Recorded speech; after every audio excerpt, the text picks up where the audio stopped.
could tell. So let's talk about Unfollow the Rules, the new album that was Yes. released in July. And the critics and the music writers have had their say. I'd like to hear you describe this album in your own words, which I Yeah. believe was Yeah. inspired by your 9-year-old daughter. Yes. The title of which was Yes. inspired. Yeah. The title came from something that my at that time 6-year-old or 5-year-old daughter said, "Daddy, sometimes I want to unfollow the rules," and so I wrote a song with that phrase. But in terms of the 12 songs, Yeah. was this how would you describe it? Was it a progression, Yeah. an evolution, a reflection, Yeah. some combination of all of those things? These were all songs that I'd written over the last 10 years because I was away producing operas.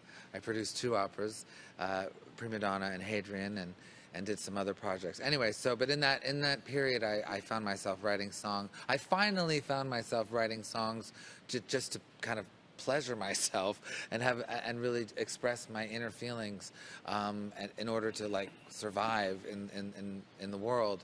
It wasn't about the next record or what was the hit single.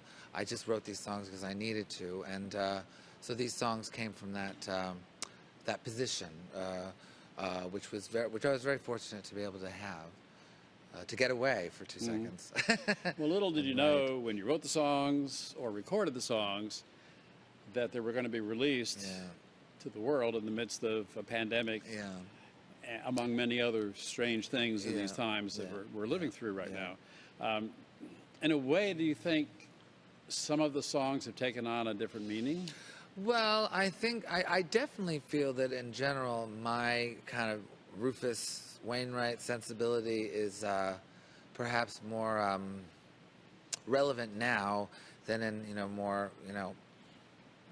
blissful times, because I'm not afraid to really go to the darkness and kind of wallow in it. But I also have quite a bit of hope in my music as well. So it's I don't know. I think that I definitely feel needed at the moment with the music that I make, and this album is a very good illustration of that.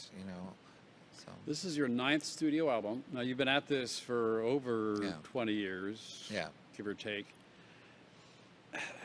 How do you compare yourself? What would the Rufus today say to the young Rufus 20 or so years ago? Work on your breathing.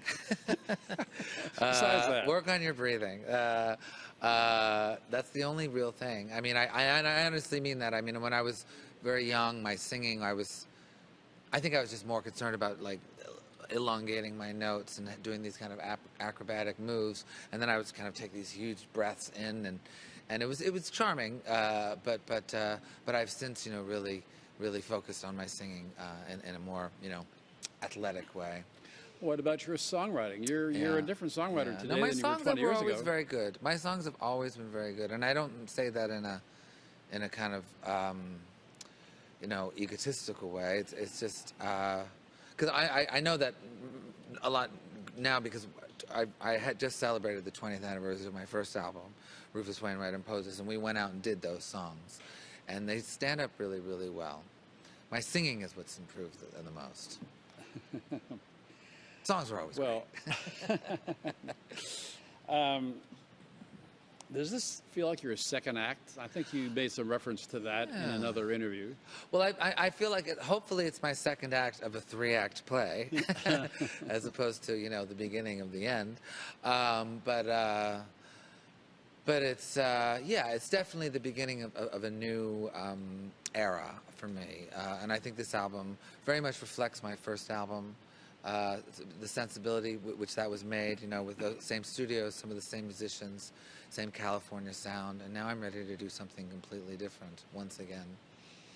Your songs have always been autobiographical, which I think you admitted. Yes. And I'm sure your parents were a great influence in that regard. Yes. I mean, you have so much to write about. Yeah. Yeah, no, I mean, look, I had a song written about me called Rufus is a Tit Man when I was breastfeeding, from Kate. So it was, it's been a long journey of autobiographical kind of experiences and biographical of others. That's the way it is. I mean, one of the things that really shocked me recently was learning that, Randy Newman, one of my great idols, none of his songs are about anything personal. They're all complete constructs. Yeah. And I'd never really known that, and that really blew my mind. And I was a bit jealous too, because I didn't realize you could do that.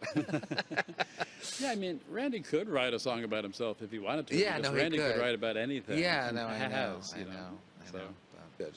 You did make the comment regarding music that's created today and perhaps music to come, that the lyrics need to be better. Yes, the lyrics do need to be better. What do you mean by that? Why? Well, I mean, I've known all the great lyricists of the last, of this era, people like Leonard and Cohen and Joni Mitchell, and my mother was an amazing lyricist, and my father as well. So I that's always been sort of front and center for me personally in terms of songwriting, and I do feel that has been lost in the kind of in the popular realm at the moment, and and if there was sort of one torch that I would like to kind of carry, it's for better lyrics, because they are really, I don't know, they're the bones of a song. They're the bones of a song. You can have a great melody, yes, but the lyric is what sort of well, the lyric is also strikes home. I don't know, it's what it's the bone, it's the knife, it's the bullet, whatever. It's what really makes it happen.